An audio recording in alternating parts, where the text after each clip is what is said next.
Kanaaf Jarmanoonni West Germany fi East German jedhamanii ideoloojiin yookaan immoo yeroo san wanni isaan hordofanillee warri East jiran karaa East ideoloojii hordofaa turanii warri East jiran karaa Raashaa warri West jiran immoo karaa Ameerikaa warra lixa Awurooppaa warra turan wajjin turanii. Waggaa 45 booda garuu uummanni kun wal qoodee bara dheeraa dallaa kanaan irra wal qoodee jiraatee booda bara 1990 irratti Berliin gidduu kan jire an ture kan wooliin kun kan gimbiin kun diigame Jarman neeshinii tokko taate jechuudha. Waggaa saniin booda haga har'aatti jechuudha Jarman uummata tokko kanaaf West fi East ni nafe dallaan sun isin diigame Jarman uummata tokko ta'e jechuudha. Kanaaf har'a yeroo laalu Jarman East yaa ta'u West saba tokko akka ta'e arguu dandeenya jechuudha. Kanaaf akkuma kana sagalee Waaqayyoo nama lixarraa illee haa dhufu istaatasii karaa daddaatirraa illee haa dhufu tokko godhee mootummaa isaa keessatti qabee kan deemu. Kanaaf lakkoofsa 17 irratti maal jedha? Waaqayyoon misraachoo lallabeedha Kiristoos. Gooftaan keenya Yesuus Kiristoos misraachoo maal godhe lallabe. Preached the peace or gospel lallabe Kiristoos mataan isaa. Afaan Giriikiitiin lallabni misraachoo kun waan baay'eedha. Nageenya fiduudha. Good news yookaan immoo oduu bareedaa oduu miidhagaa addunyaatti lallabuudha. Kun aduu bareedan kuni nama fageenya jiru dhiyeenyatti fide uummata Juu fi warra Gentiles jedhaman kana tokko godhe waldaa keessatti saba kana araarsee jechuudha. Kanaaf akka warra Israa'el san turaniitti Yerusaalem tempilii guddaa qabu turanii. Kanaaf namoonni achirraa fagaatan namoonni akkuma achirraa fagaataniin waaqarraa fagaatu jedhanii hunda yaadaa turan. Kanaaf Waaqayyoon wangeela lallabuudhaan karaa Phaawulosiin karaa warroota biraatiin isaan akka dhiyeesse sagalee Waaqaa dubbataa jechuudha. Kanaaf hafuuruma tokkoon kunillee akka ta'e dubbata. Hafuuruma kanaan gara jireenya tokkotti akka isaa fide access isaan akka godhe sagalee Waaqaa dubbata. Kanaaf nuyi olaantummaan namoonni yeroo san mul'isaa turan waldaa keessatti walqoonni bara san ture karaa kanaan sirraa jechuudha. Kanaaf namni cubbamaa ta'uusaa otoo hin barin sammii otoo hin godhin Waaqayyoo dhiifama otoo hin gaafatin karaa ilma isaa gooftaa Yesuus Kiristoos hin ta'in karaa Waaqatti dhufuu hin danda'u. Kanaaf sagalee Waaqaa fayyinni karaa biraatiin hin jiru karaa Kiristoos malee kan jedhu sagalee Waaqaa kan dubbatu. Namoonni fayyina karaa baay'eedhaan yaadu, araara karaa baay'eedhaan yaadu, tokkummaa karaa baay'eedhaan yaadu. Tokkummaan lafa kanarratti karaa addaatti fiduu dandeenya. Tokkummaan siyaasaa dhufuu danda'a, tokkummaan diinagdee dhufuu danda'a, tokkummaan daldalaa dhufuu danda'a, tokkummaan adda namni fiduu danda'a, tokkummaan biyyaa dhufuu danda'a, waan bareedaadha. Tokkummaan Waaqa wajjin yookaan immoo nama waldaa wajjin qabu dhufuu kan danda'u garuu karaa Kiristoosiin duwwaa akka ta'e hubachuun baay'ee barbaachisaadha. Ilma Waaqayyoo namni neglect godhee karaan itti fayyu karaan biraa kan jiru hubachuun baay'ee barbaachisaa ta'a. Kanaaf gooftaan keenya Yesuus Kiristoos karaa hafuura qulqulluutiin ergaa kana addunyaatti kan lallabe. Yeroo baay'ee hafuurri qulqulluun hojiin isaa hafuurri qulqulluu Waaqa. Waaqa Abbaa, Waaqa Ilmaa, Waaqa hafuura qulqulluu, Waaqa tokko Waaqni keenya haleluuyaa. Waaqa hafuuraa amma yeroo ammaatti jechuudha waan ilmaa waan hafuura qulqulluu kun keessatti waan hafuura qulqulluu hojii Waaqa ilmaa kana nutti himaa jechuudha. Ilmi maal raawwate? Jireenya keenya keessatti maal ilmoo namaatiif araarri inni fide maali? Daangaan inni diige maali kan jedhu hafuurri qulqulluun kana barsiisaa jechuudha. Namoonni yeroo baay'ee kana waa'ee hafuura gaarummaa hafuura qulqulluu duwwaa miti kan immoo hafuura qulqulluun Kiristoos maal raawwate? Kanaaf gooftaan keenya Yesuus Kiristoos yeroo dubbatu waan nama isinitti hime kana hafuurri qulqulluun maal godha si yaadachiisaa jedhee dubbate gooftaan keenya Yesuus Kiristoos. Kanaaf yeroo hundayyuu juudikaal yookaan immoo karaa uummata Israa'el kanaan yookaan karaa saba biraatiin karaa Waaqatti dhufuudhaaf yaaduun dadhabbii duwwaa akka ta'e hubachuun baay'ee barbaachisaadha. Kanaaf kun immoo miistikaal waan ta'e miti, waan dhoksaa ta'e miti, waan jallaa ta'e miti. Gooftaan keenya Yesuus Kiristoos kan dubbate kanu. Hafuurri Waaqayyoo kana nu barsiisaa jedha sagalee Waaqa.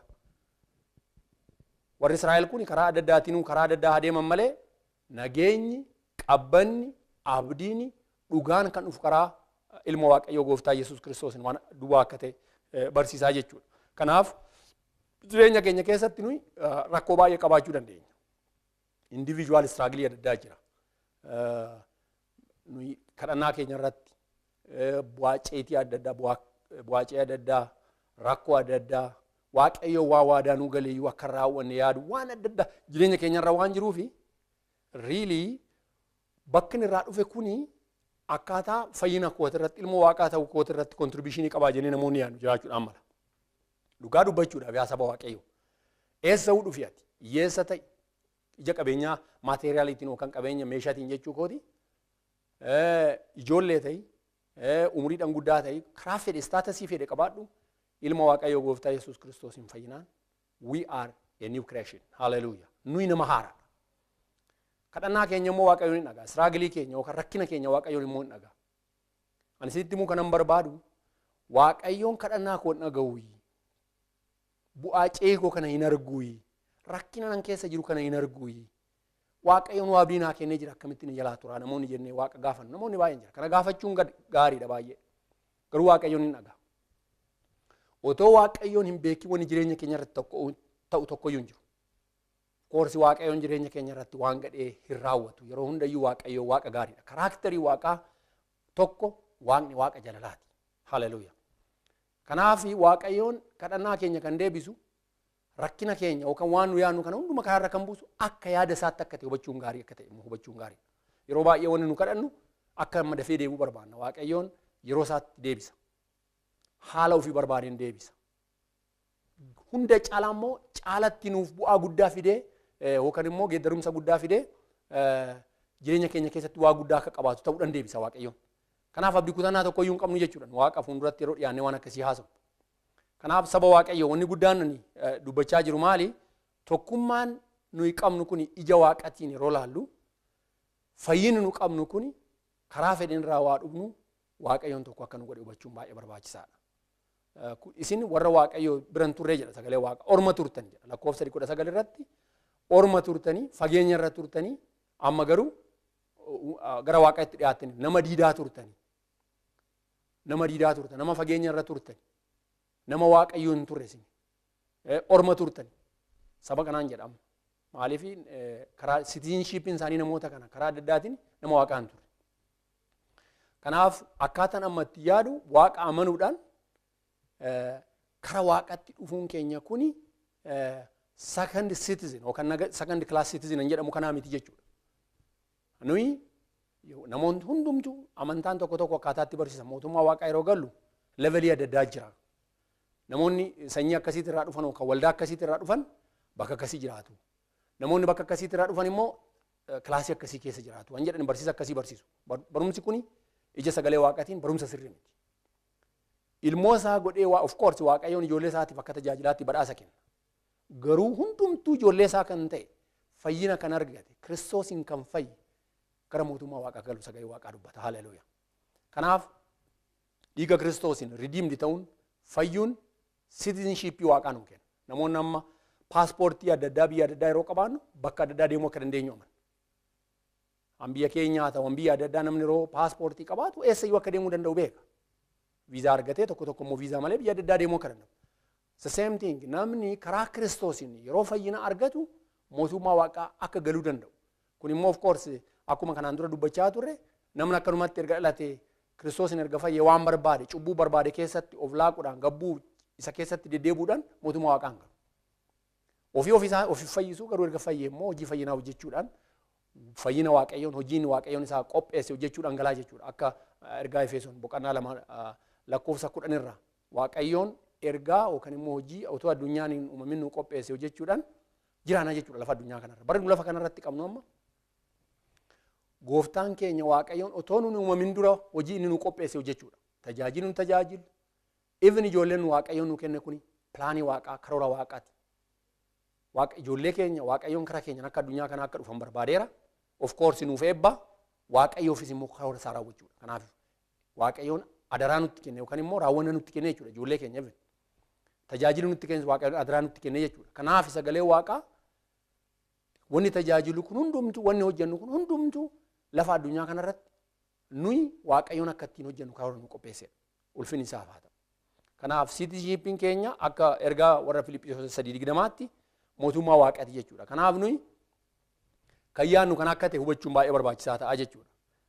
Lakkoofsa 20 irratti maal jedha? Isin hundee ergamtootaa fi raajotaa irratti ijaaramtaniirtu jedha. Isin hundee ergamtootaa fi raajotaa irratti ijaaramtaniirtu.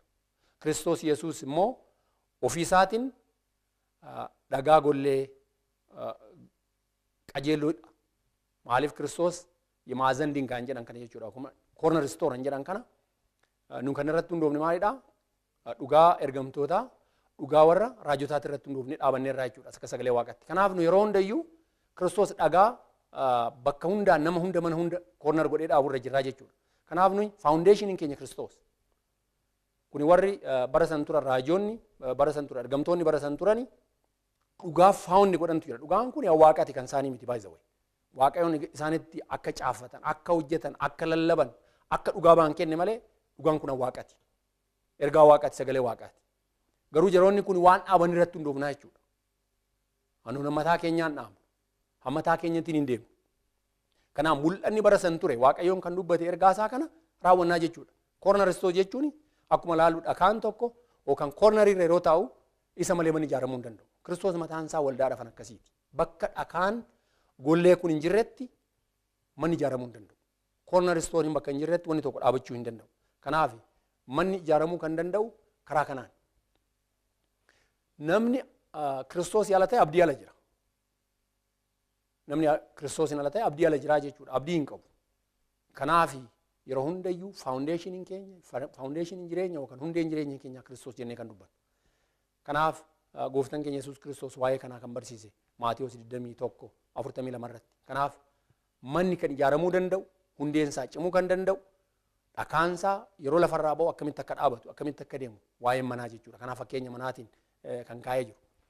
Kanaaf nuyi guutummaa ijaarsa sanaa walitti qabnee yeroo laallu gooftaan keenya Yesuus Kiristoos barumsi inni barsiise ergaan Phaawulos kan nutti himaa jiru nuyi hoolii templii waaqaa taane mana waaqaa taane ijaaramnaa jedha. Isin immoo isuma mana isa waaqayyoof hafuura isaatiin ijaaramtan jedha lakkoofsa 22 irratti. Mana waaqaa jechuun not exactly physical mana jechuun akka namaatti ijaaramnee mana nama fakkaatu nama sirrii ta'e really bara jireenya Kiristoos hin qabne irratti nuyi karaa baay'ee irraa sirroofnee karaan jallinaa kara sirriitti nu sirraa'ee waaqayyo wajjin jiraannee jireenyi keenya sirraa'ee jira. Ulfinni kabajni waaqayyoof haa ta'u. Garuu kuni kan ta'e waan jireenya keenya irratti waan haaraa waan raawwateef humna keenyan kan ta'e miti. Jireenya keenya keessaa waan haaraa waan ba'eef waaqayyoon kana waan godheef nu waan baay'ee waan gooneef miti. Inni kun immoo nu keessa jiraataa jedha sagalee waaqaa. Waaqayyoon mana templii isaa yookaan mana jireenyaa isaa kana nu godhan nu keessa jiraataa jedha sagalee waaqaa. Nurraa fagaatee miti kan jiraatu. Nu waaqni keenya takkaa nu fayyisee nu bira darbee kan deeme miti. Waaqa nu wajjin jiraatu, waaqa nu gaggeessu, waaqa nu jabeessu, waaqa nu eebbisu, waaqa nu gargaaru, waaqa ifa nutti mul'isu, waaqa yeroo hundayyuu nu wajjin dhaabatudha. Haleluuyaa. Waaqa akkasiiti waaqni keenya. Waaqa isaaf deemnee waraannu miti. Waaqayyo waraana keenya isatu waraana. Waaqayyoon jireenya keenya isatu geeddara. Waaqayyoon diina keenya isatu cabsa. Waaqayyoon jireenya keenya karaa ifaatti kan baasu isa. Haleluuyaa. Kanaaf nuyi nama dadhabaa akka taane obeeyna garuu akka nama dadhabaatti immoo waan hojjennu jira. Kanaaf bara jallinaa kana keessatti namoonni karaa adda addaatiin barumsa dogoggoraallee akkaatanitti barsiisan jira. Nu age movementiin jira. Universalizimiin adda addaa jira. Materializimiin adda addaa jira. Waan adda addaatti barumsa adda addaa kan gaggeeffamu. Riilii waa hundumti walitti qabamee yeroo ilaalamu ultimately ilmoo namaa satisfy godhuu hin danda'u. Araara addunyaa kanaa fiduu hin danda'u. Waan tokko yaadame lafa addunyaa kun erga dhaabatte erguma beenne seenaa addunyaa kana even biyya keenya erga beenne as araarri guddaan biyya kanatti haa ta'u lafa addunyaa kanarratti dhufuu hin dandeenye. Waraanni addunyaa tokkoffaa gaggeeffame nama baay'ee du'e. Waraanni addunyaa lammaffaan gaggeeffame riilii namni miliyoona 80 ol sanii olitti lakkaa'amutu du'e.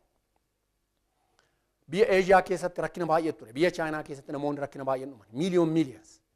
Kanaafi araarri guddaan lafa addunyaa kanarratti dhufu kan dadhabee fi beekumsi namaa waan xiqqaateef miti. Qabeenyi namni addunyaa kanarraa qabu xiqqaa waan ta'eef miti. Waan adda addaa waan risoorsiin xixiqqaa waan ta'eef miti. Garuu araarri lafa addunyaa kanarratti dhufuudhaaf rakkoo ta'ee kan jiru ammayyuu namoonni qabeenya guddaa kan ta'e, karaa guddaa kan ta'e, ifa guddaa kan ta'e, abdii guddaa kan ta'e, nageenya guddaa kan ta'e yaada waaqaaf karoora waaqaa ignore yookaan immoo isa reject godhanii mataa isaaniitiin deemuu waan barbaadaniif. Karaa kanaan deemanii geeddarumsi hin jiru, guddinni hin jiru. Kanaaf Waaqayyo nu keessa jiraataa jedha. Akka ammaa asirraa ilaale lakkoofsa 22 Waaqayyo nu keessa mana buufatee mana jiraata. Hafuurri qulqulluu nu keessa jiraata. Dwelling in us, permanent dwelling. Maaliif Waaqayyo akka nama dubbachaa ture nu fayyisee nu biraa deemee miti nu keessa jiraatee nu qajeelchee bara mootummaa isaatti Waaqayyo nu galchuudha. Kanaaf karaa hafuura qulqulluutiin. Kanaaf nu keessa jiraata Waaqayyo. Akka Roomee boqonnaa 5 lakkoofsa 5tti hafuurri qulqulluun onnee keenya keessatti qabbana nageenya gannaqee nu keessa jiraataadha sagalee Waaqa. Kanaaf kuni waan mistikaal ta'e miti jireenya keenya keessatti rakkinni keessa nu baanu karaan nu keessa dabaru waan baay'ee ta'uu danda'a. Kanaaf nuyi ergaa Efesoon kanarraa kan hubachaa jirru maali? Akka waldaatti korporaali, akka nama dhuunfaatti individually yookaan dhuunfaadhaan nama Waaqaa taanee jiraachuudhaaf Juush irraa dhufuu hin qabnu, Giriik irraa dhufuu hin qabnu, saba biraati irraa biyya kanatti illee haa ta'u saba baay'een biyya keessa jiraatudha biyyi kuni achirraa dhufuu hin qabu. Garuu nama Waaqaa taanee dhufuu keenya Waaqayyoon kan argu. Kanaaf ijoollee Waaqaa ta'u kingdamii isaa keessatti maatii isaa ta'uudhaan akkuma boqonnaa tokkorraa ilaalaa turre jaalala isaatii Waaqayyoon nu fayyisee jira. Jaalala Waaqayyoon nutti fayyise kun ija kanaan laallaa jechuudha. Ija kanaan laalla. Jireenyi keenya yeroo hundayyuu ija kanaan laalamuutu irra jiraata. Namni Waaqaa yeroo hundayyuu kan laaluun nurra jiraatu, kan hubachuun nurra jiraatu, daangaa nu gidduutti seexanni ijaaree diiguutu nurra jiraatu waldaa keessatti.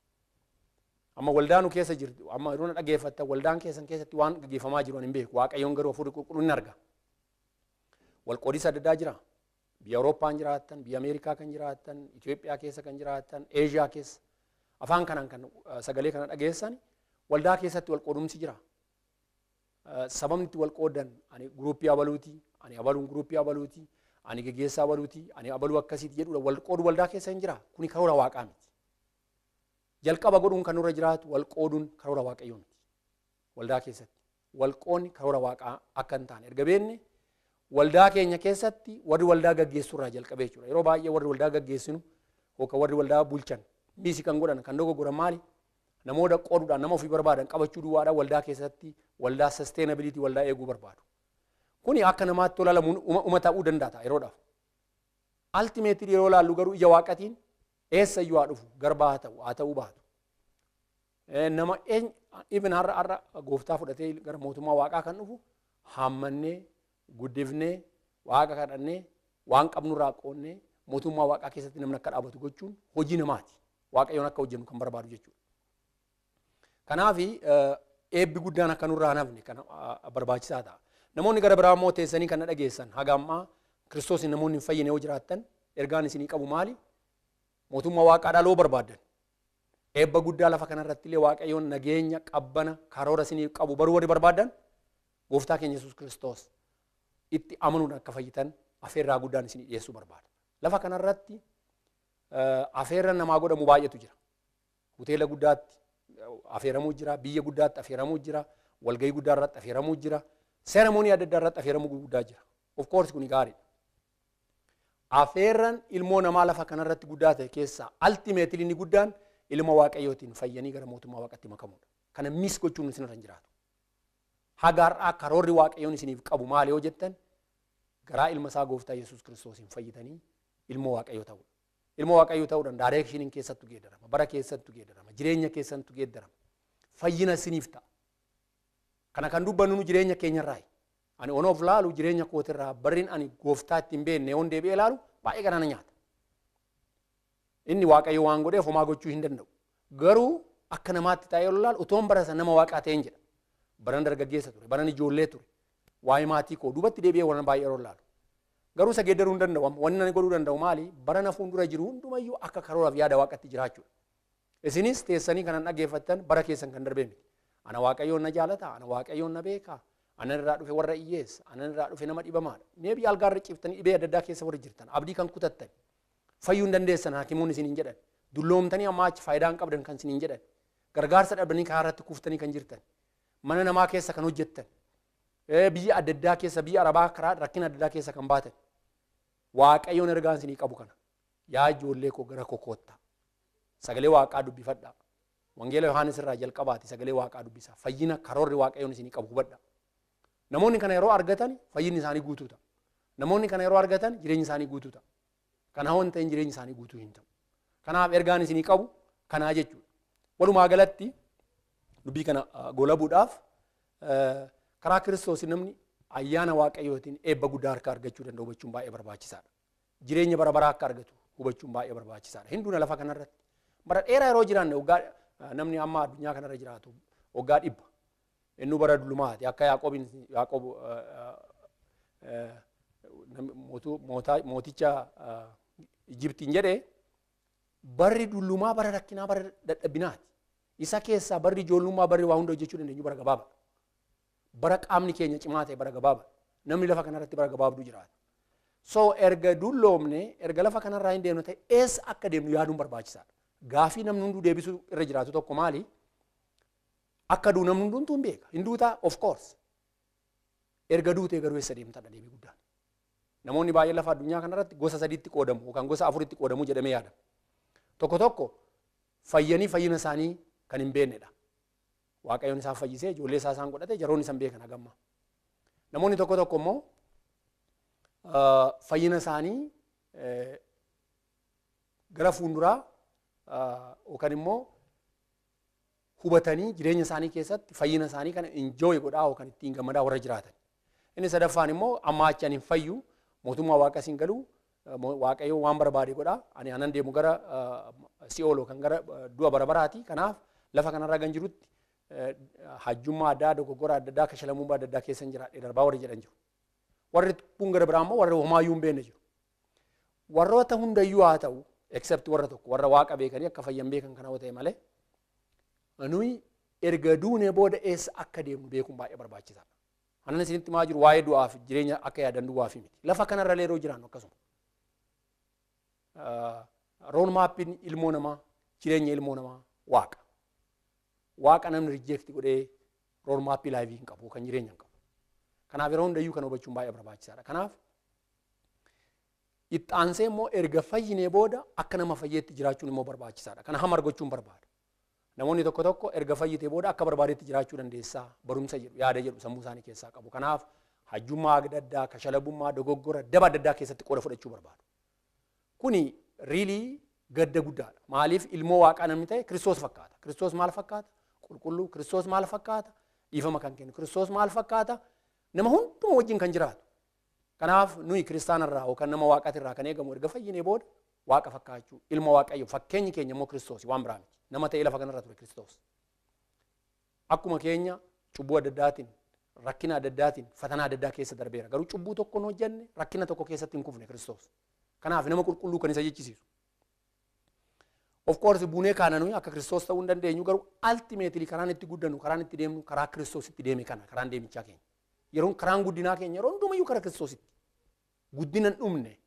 guddina yeroo hundayyuu immoo yeroo hunda itti guddachuudhaaf karaa kaame kanaaf sababa biraa hin qabnu jechuu kooti kanaaf namni yeroo hundayyuu kan yaada hunda jiraatu karaa itti guddannu kana kanaaf lafa kanarratti yeroo jiraannu cubbuu gooneen araara waaqatti deebi'u har'allee namoonni cubbuu adda addaa rakkina adda addaa raawwannaa adda addaa keessa jirtan dhiifamaan gara waaqa akka deebitan waamicha isinii dhiyeessuu barbaadu namoota aartanii gadditanii namoota dhiifama godhuu kan rakkatan dhiifamni guddaan nuufuu godhameera namoota akka dhiifama gootanan isin gaafadha maaliif fayyinni guddaan dhiifamaan waan rakkina qe'ee keenya mana keenya keessa naannoo keenya biyya keenya keessatti arginullee yoo jiraate waaqa kadhachuudhaan araaraan waaqatti deebi'uudha kanaaf jireenya keenyarraa namni maal barata bakka hojii keenyatti lookaal hojii bakka hojjennutti namoonni jireenya keenyarraa maal hubatu nama araaraa ta'uu keenya hubatu nama gaarii ta'uu keenya hubatu maal urgoofna namatti maal mul'adha kuni kana mul'isuu miti kan deemnu nuyi naachuraali jireenya keenya jiraanna garuu jireenya keenyarraa waan namni argu kuni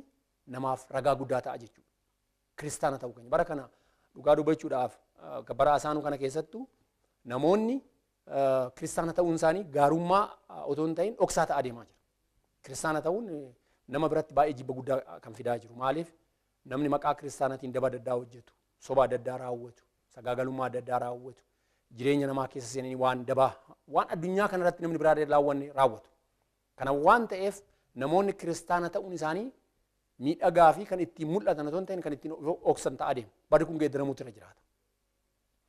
Kanaaf Yaaqoobii yeroo dubbatu ergaa isaa boqonnaa 2 lakkoofsa 18-20tti ati nama amantu amantaa kee natti mul'isi amantaa koo sitti mul'isa. Amantaan kee fidi amantaa koo sitti mul'isaa jedha. Amantaan hojiidhaan hin mul'atin du'aadhaa jedha. Amantaan hojii hin qabne immoo du'aadhaa jechuudha. Mataa isaatti hojiin nuuf fayyisu garuu amantaan hojii hin qabne immoo du'aadha.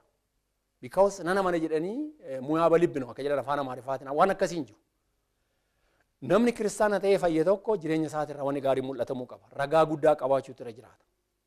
Biyya weestarnii keessatti namni horii jiroo yookaan waan adda addaa keessatti qacaramuudhaaf yookaan waan tokko appilaa yeroo godhu baakgiraawundi isaa cheekii godhu. Baakgiraawundi cheekii. Maaliif ni kuni duuba isaa laaluun kun dhufu maal turedha? Yakka raawwatee jira. Kiraamii adda addaa keessatti qooda fudhate maatiin isaa maal fakkaata? Eessaa dhufe? Barumsa maalii qaba?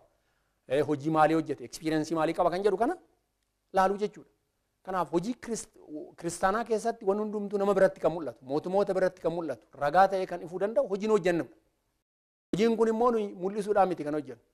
Waaqayyoon bara nuu kenneen, araara nuu kenneen, ayyaana nuu kenneen nama biratti mul'isuudhaaf hojjennaa jechuudha. Akka sagalee isaatti. Sagaleen isaa yeroo hundayyuu kan nutti himaa jechuudha. Kanaaf yaa saba Waaqayyoo nuyi namatti dubbachuudhaaf, namatti lallabuudhaaf, namaan ragaa ba'uudhaaf kan nu dandeessisu inni guddaan tokko kanaa jechuudha. Namni kana hin qabne ridii of gaafachuutu irra jiraata. Kanaaf amma warra Israa'el yookaan Juu irraa dhufi, Giriik irraa dhufi nama biyya barbaadde dhiira ta'e dubartii ta'e tokko taane, hafuura tokkoon tokko taane, saba tokko taane, nama Waaqayyoo taane. Nama Waaqayyooti irraa immoo kan eegamu waan akkasiiti. Yaadannoo ta'e Phexros faalaala. Phexros bara wamtuun galiiniif jireenya isaanii keessatti rakkoo adda addaatu ture. Yeroo tokko tokko waa Kiristoos ganaa turani, yeroo tokko rakkoo adda addaa keessa seenaa turani, yeroo tokko tokko waan adda addaa raawwachaa turani. Bara Waaqayyoo waa hunda ibsee fi waa hunda hubatan maal ta'ani? Waa'ee Kiristoos jedhanii du'an. Waa'ee Kiristoos jedhanii fannifaman. Waa'ee Kiristoos jedhanii rakkinni guguddaan isaan irra gahe. Rakkinoota kana garuu akka opportunity gaariitti ilaalanii wangeelatti lallabanii darban. Haga yaadadhutti namoota 12 keessaa Yihudaa malee Yohaannis duwwaadha. Natural days yookaan immoo dhaloota uumamaa du'a uumamaa kan du'e dulloomee nama guddaa ta'e Yohaannis. Warroonni kun garuu kun Eeshiyaa keessatti, kun Awurooppaa keessatti, kun bineensan, kun namaan qalamani Phaawulos dabalee jechuudha. Maaliif wangeelaaf?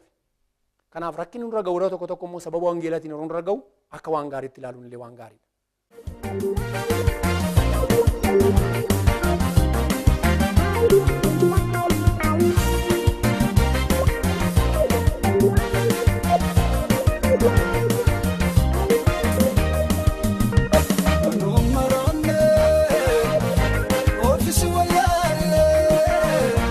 Jalali sa keessa koo